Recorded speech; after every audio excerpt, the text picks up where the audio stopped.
first bird. Praise for the singing, praise for the morning, praise for them springing fresh from the world. Sweet the rain's new fall, sunlit from heaven, like the first dew fall on the first grass. Praise for the sweetness of the wet garden, sprung in completeness where his feet. The dawn at Christmas, a reading from the Holy Gospel according to Luke. When the angels went away from them to heaven, the shepherds said to one another, "Let us go then to Bethlehem to see the thing that has taken place, which the Lord has made known to us." So they went in haste and found Mary and Joseph and the infant lying in the manger. When they saw this, they made known the message that had been told them about this child. All who heard it were amazed by what had been told them by the shepherds. And Mary kept all these things, reflecting on them in her heart. Then the shepherds returned, glorifying and praising God for all they had heard and seen, just as it had been told to them. The gospel of the Lord. This is a very important event that happened in Bethlehem, the city of peace. Really, I saw at once from the very hillside that those shepherds were. I was a member of the people that went from the Society for the Protection of Nature in Israel, an environmental group, and we were going through a secular type of tour of all parts of the Holy Land. And that evening we stayed in an outpost surrounded by barbed wire. And I got up early in the morning just to say a prayer and to look out at Bethlehem down in the valley. And I saw it through barbed wire. And I felt that it was a terrible contrast that the city of peace was seen in this fashion. It wasn't even the first time it was an outpost, because when I looked outside I could see old barbed wire of about 50 or 75 years before, and that would have been the British having an outpost there too. Military versus peace. Contrast is always there in our world. Not everyone has seen that picture from there. I don't think it has ever been photographed, and I'm not a photographer because of my shaky hand, though it was the only time in my life I wish I had a picture. But anyway, contrasts are there in our lives. The contrast of Christmas is very important for us all. In that contrast, let's look at the various ways in which that shows itself. The first is the shepherds. And as Pope Francis said, the smell of those sheep, I guess, comes upon the shepherd, and therefore they're not the pretty sight that some of the other people that could have been the first to see the Christ child. Instead, they were just rugged individuals, very simple folk. And that's the first one. Wise men would come later, and other people would come down through the history of the church and world. But all of these millions and billions would not have had the experience and privilege of that first simple group that came down out of the hills to see the Christ child. And so that's a contrast, that the Lord comes to simple ones. And he comes to all, but in a very special way to the simple people, because they have more of a sense that they can welcome someone so great and know that they have been privileged to have him in their presence. And so the presence of the Lord makes us all aware that we too have been called, maybe not by angels, but still called to come and bring the Lord as a bearer of Christ. We are the bearers to take Christ to the rest of the world. The other contrast we might say is that of joy and sorrow, which we brought up in previous times during Advent. And that is because we need that balance in our lives.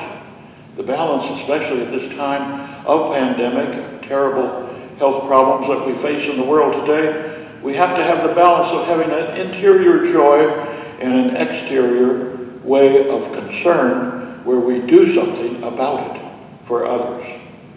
So balancing that and making that connected is really an important part of being a Christian today, because balance is all what it's about. God came to earth as a human being. Divinity and humanity are balanced in one person, Jesus Christ. And with that in mind, we see that really to be Christian means, in the fullest sense, that we have to be balanced individuals too. And so Christmas this year is a contrast that is really exemplified in how we handle the situation in the world today. It's probably a bigger challenge than almost any group of people have ever had. But it may be preparing us for something bigger, to renew the face of the earth, to make renewables present, to make a world in which we can all live together and no one can starve and others be with excessive amounts. We are called to make this world more Christ-like and bring on the kingdom of God. So therefore, the challenge that's before us should not cripple us or hold us back or paralyze us. Rather, it should be the challenge that motivates us. It brings out our enthusiasm, which is the God within. Bring that enthusiasm out to other people and let them all see what the important thing in their lives are. So the contrast is within us. And therefore, we are people who are called to balance that in a very special way.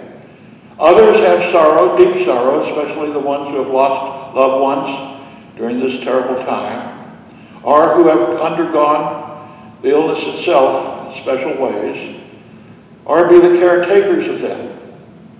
It wears people down. We have got to be people who bring courage, boldness to those who are present, because we know the world can be better and will be better. But we have to be part of what brings on that future that is ahead of us.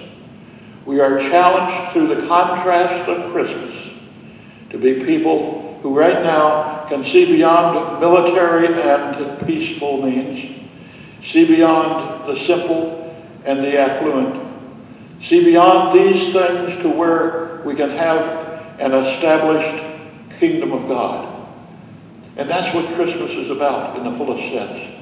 We're called to be spiritual people, not just to look at things from the viewpoint of exchange of gifts or nice parties or just coming in and out of homes, greeting people. We can't do that. Yet just when they had the temple that was destroyed and they still had to have a greatness of heart, humility, we're called to do the same today. We cannot do what we did in the past and we celebrated in that way this year. But we can prepare ourselves for the coming of the Lord in a very special way.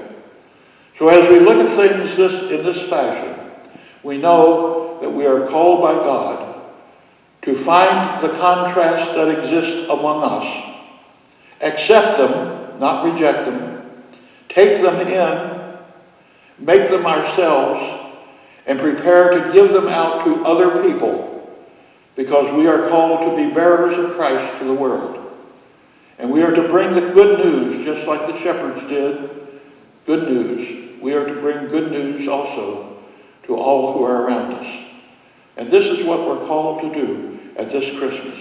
It's a big challenge. It's something that we have never had before. It takes the grace of God to help us.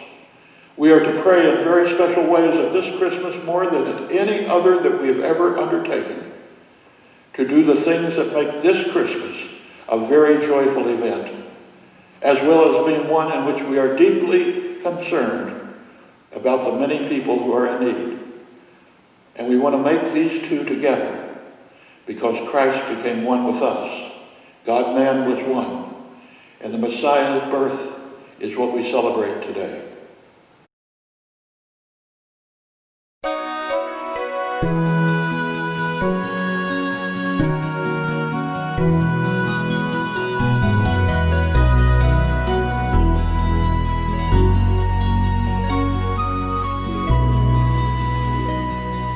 Morning has broken